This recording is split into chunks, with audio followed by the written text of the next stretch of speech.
आज गन्ना विकास परिषद अनूप शहर से एक 50 कृषकों का दल उत्तर प्रदेश गन्ना शोध परिषद शाहजहांपुर के लिए रवाना हो रहा है।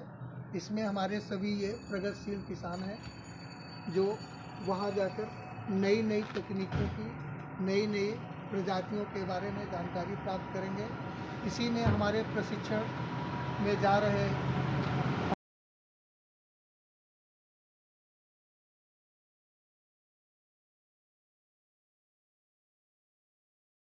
वहाँ से आकर खुद अपने खेतों में तो इसका प्रयोग करें ही, साथ साथ जो है जो दूसरे किसान हैं उनके लिए भी एक प्रेरणा स्रोत का काम करें, एक प्रेरक का कार्य करें। अब लोग बुक करा देते हैं, एक तिथि रख दी जाती है। मैं नाजिम बेग अपने चैनल में सभी दर्शकों का स्वागत करता हूं। आप देख रहे हैं आपका अपना चैनल बिग न्यूज 7। मेरे साथ निरंतर बने रहिए दोस्तों। मैं आज आपको किसान भाइयों से जुड़ी संबंधित खबर दिखा रहा हूं। आज मैं मौजूद हूं गन्ना विकास खंड कार्यालय पर, जहां मेरे साथ मौजूद है गन्ना ज्येष्ठ अधिकारी ज्ञान प्रकाश तिवारी जी। क्योंकि सबसे बड़ी खुशी की बात है कि हमारे चीनी मिल क्षेत्र से एक 50 किसानों का जो पैनल है वो रवाना हुआ है शाहजहांपुर, जहां वो किसान अपनी जो गन्ने की खेती उपज कर रहे थे उसके बारे में जानकारियां करेंगे। विस्तृत जानकारी क्या है और क्यों भेजा गया है कैंप पे, क्या उद्देश्य है इस कैंप का, ये सारी जानकारी करते हैं हम गन्ना ज्येष्ठ अधिकारी ज्ञान प्रकाश तिवारी जी से।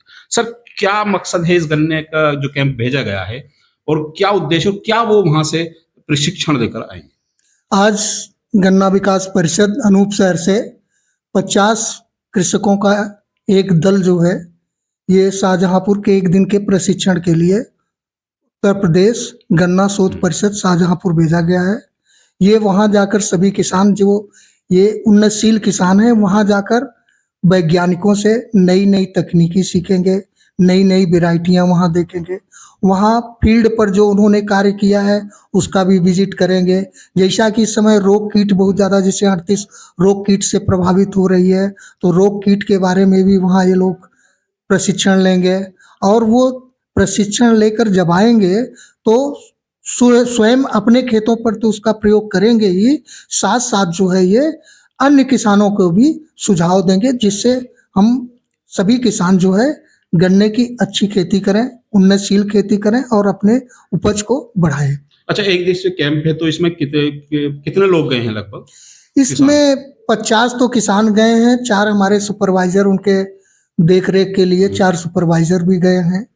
हाँ, उसमें किसान हमारे जो है चरौरा के हैं, मुल्लाने के हैं, कुरैना कोटरा है, कतियावली है, जाड़ौल है, गहना है और असौरी सहित कई गांवों के किसान जो है वहां पर गए हुए हैं। अच्छा, क्या कहना चाहते हैं सर हमारे क्षेत्रीय किसानों से जो गन्ने की उपज करते हैं? सभी किसानों से मेरा अनुरोध है और अपील भी करते हैं कि जो भी चीज़ें वहाँ पर प्रशिक्षण में बतलाई जाएंगी उसको जो है ध्यान से वहाँ पर सुनेंगे। जो फील्ड में विजिट कराया जाएगा उसे भी जो है गहराई से ध्यान से उसे देखेंगे और वहाँ से आकर खुद अपने खेतों में तो इसका प्रयोग करें ही, साथ साथ जो है जो दूसरे किसान हैं उनके लिए भी एक प्रेरणा स्रोत का काम करें, एक प्रेरक का कार्य करें, जिससे हमारे चीनी मिल क्षेत्र में जो अभी उपज धीरे धीरे घट रही है 38 के जाने के बाद, तो उपज भी हम बढ़ा सकें और हम संपन्न भी हो सकें। जो हमारे देश के प्रधानमंत्री जी का विजन है कि भाई आय दुगनी, उसके सपने को भी हम साकार कर सकें।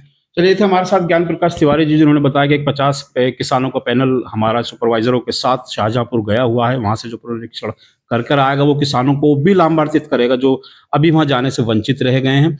और सबसे अच्छी बात है कि गन्ने की उपज को और बेहतर बना सकें, जिससे कि तरीके से और सही उपज हम कर सकें। ये प्रशिक्षण है और जो किसान अभी रह गए वो वंचित ना हो, उनको जो आने वाला पैनल है उसमें उनको भेजा जाएगा, लाभान्वित किया जाएगा। ये थे हमारे साथ ज्ञान प्रकाश तिवारी जी, जिन्होंने अपनी बातों से बताया कि जो पैनल का कार्य है वो क्या रहेगा। चलिए मेरे साथ अब उन किसानों से बात कराने की कोशिश करते हैं जो वहां गए हुए हैं। क्या उन्होंने वहां सीखा है जाकर और क्या वो मैसेज देना चाहते हैं। उस समय जब हमारे जो उस समय गन्ना आयुक्त थे तो श्री संजय आर घोष रेड्डी, तो उन्होंने फिर इसमें जो है एक वो बनाया कि बीज सबको मिल जाए ऐसी लाइन लगाने की जरूरत ना पड़े, छोटे किसान को भी मिले। तो उन्होंने वो ऑनलाइन सिस्टम वाला शुरू किया। तो ऑनलाइन सिस्टम में आप लोग बुक करा देते हैं, एक तिथि रख दी जाती है, तो गारंटी तो रहती है कि बीज मिल जाए। तो ये ऑनलाइन सिस्टम जो होता है उसके माध्यम से बीज मिला। अब जो वैरायटी है CO 238 के बाद आप कौन कौन सी वैरायटी से 238 को जितना रह गया उसको कैसे रिप्लेस करोगे, उसके लिए CO 118 वैरायटी उस समय इसी वैरायटी के साथ आई थी। असल में ये 2012 में 238 अकेले नहीं आई थी, ये प्रदेश में 26 वैरायटी के साथ एंट्री की थी। 26 वैरायटी में कुछ वैरायटी हमारी गन्ना शोध परिषद की थी, शाहजहांपुर की जो ऑलरेडी